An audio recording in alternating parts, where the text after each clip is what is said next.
வேலூர் மாவட்டத்திலிருந்து மாங்காயிலோடு ஏற்றிச் சென்ற வாகனங்களை ஆந்திர மாநில எல்லையில் பரதராமி காவல் நிலைய போலீசாரால் தடுத்து நிறுத்தி திருப்பி அனுப்புவதாக கூறி சாலையில் மாங்காய்களை தரையில் கொட்டி ஆர்ப்பாட்டத்தில் ஈடுபட்டனர்.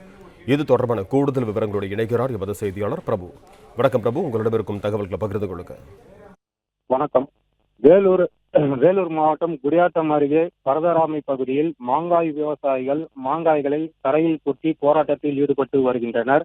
ஆந்திர எல்லையில் தமிழக மாங்காய்களை ஏற்றி வந்த வாகனங்களை தடுத்து நிறுத்துவதாகவும், ஆந்திர மாநில அரசு கொடுத்த மானியத்தை போல் தமிழக அரசும் டன் ஒன்றுக்கு 4000 வழங்க கோரியும், தமிழக மாங்காய்கள் ஜூஸ் கம்பெனிகளுடன் டன் ஒன்றுக்கு 6000 வழங்க கோரியும் மாவு விவசாயிகள் மற்றும் விவசாய சங்கத்தினர் குடியாத்தம் அடுத்த பரதராமி பகுதியில் சித்தூர் சாலையில் மாங்காய்களை தரையில் கொட்டி போராட்டத்தில் ஈடுபட்டு வருகின்றனர்.